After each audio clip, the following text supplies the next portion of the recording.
Assalamualaikum warahmatullahi wabarakatuh. Sebelumnya perkenalkan, nama saya Rasyida Yuma, nomor BP 1911131025, jurusan Teknologi Industri Pertanian, Fakultas Teknologi Pertanian Universitas Andalas.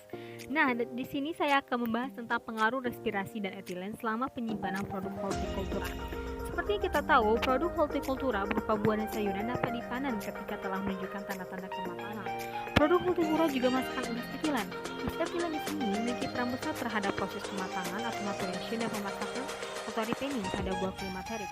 Etilen dapat ditemukan pada organ-organ tumbuhan seperti daun, batang, buah, dan akar. Banyak kita temukan masyarakat luas yang menyimpan buah dengan mencampurkan buah yang satu dengan jenis buah yang lainnya.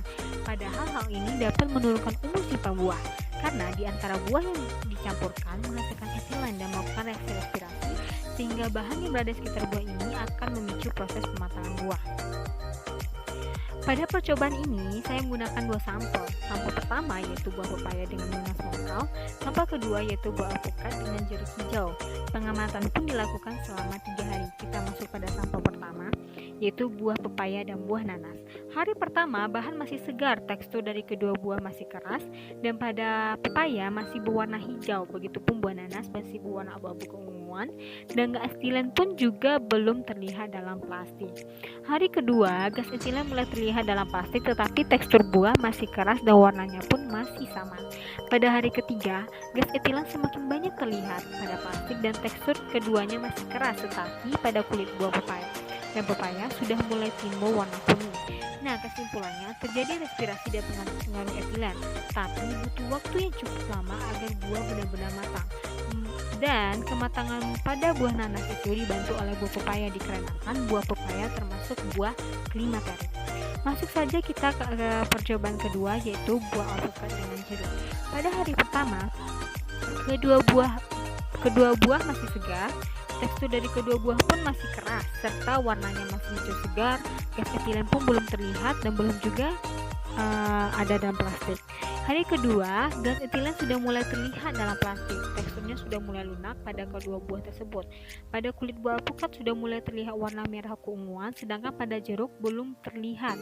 Nah, hari ketiga, gas etilen semakin banyak terlihat dalam plastik. Warna merah keunguan sudah mulai mendominasi pada kulit alpukat.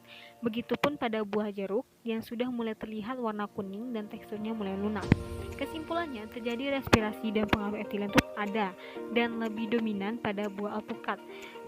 Dan juga kita membutuhkan waktu yang lama untuk buah kedua tersebut benar-benar matang.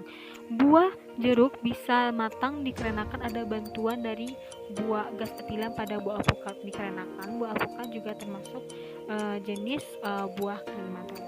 Pada percobaan kedua di sini kita akan mengetahui pengaruh suhu selama penyimpanan, di mana saya memakai 3 buah ikan sebagai sampel, dan juga 3 buah ikan ini akan disimpan masing-masing pada suhu 0 derajat Celcius, minus 10 derajat Celcius, dan suhu ruangan, di mana dilakukan pengamatan pada jam ketiga, jam ke-6, dan jam ke-24.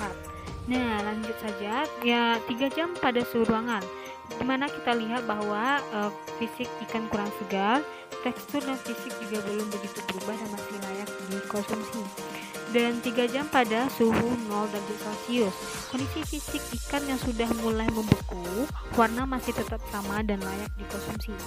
Yang ketiga, 3 jam pada suhu minus 10 derajat Celcius, warna masih tetap sama, dingin tapi tidak beku dan juga layak dikonsumsi. Pada 6 jam suhu ruangan, sudah mulai tercium bau busuk, tekstur yang mulai melempem, warna yang memucat, dan kurang layak dikonsumsi. 6 jam minus 0 derajat Celcius, tidak tercium bau busuk, fisik yang masih membeku, warna yang masih sama dan layak dikonsumsi. 6 jam pada suhu minus 10 derajat Celcius, tekstur sedikit membeku, belum tercium bau busuk dan layak dikonsumsi. Pada 24 jam di suhu ruangan, warna sudah berubah, bau busuk yang tajam, juga tekstur yang melempem dan sangat tidak layak dikonsumsi. Minus 10 derajat Celcius pada waktu 24 jam, sudah mulai tercium bau busuk, warna yang sudah mulai memucat dan kurang layak dikonsumsi. Pada suhu minus 10 minus 0 derajat Celcius pada waktu 24 jam. Tekstur yang sudah membeku seperti es, warna yang masih sama, juga belum tercium bau busuk dan layak dikonsumsi. Nah, kita lihat di sini bahwa ikan yang layak dikonsumsi itu pada suhu 0 derajat Celcius. Nah, pernah nggak sih kita terpikir gitu atau heran kenapa sih makanan laut itu cepat membusuk daripada makanan ayam atau sapi gitu? Padahal sama-sama disimpan dalam lemari pendingin. Jawabannya ternyata tersimpan dari enzim yang dikandung ikan tersebut, di mana enzim ini akan memicu reaksi kimia yang menjaga hewan tetap hidup. Dan ternyata fungsi tersebut tidak berhenti saat hewan dibunuh, di mana enzim tersebut menghancurkan sel-sel dan bakteri terus bereproduksi.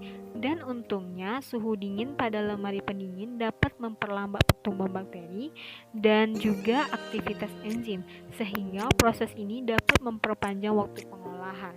Kenapa dipakaikan wadah? Karena apabila kalau pakai plastik akan dikhawatirkan merusak dari fisik ikan tersebut. Karena itulah pada suhu 0 derajat Celcius tidak begitu banyak perubahan dan masih layak dikonsumsi.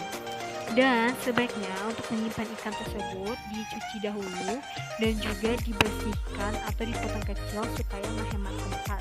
Dan untuk mengurangi bau amisnya, mungkin kita bisa melumuri ikan tersebut dengan air asam. Juga menurut FDA, waktu paling lama untuk mengolahnya adalah 2 hari setelah membeli ikan tersebut. Terima kasih.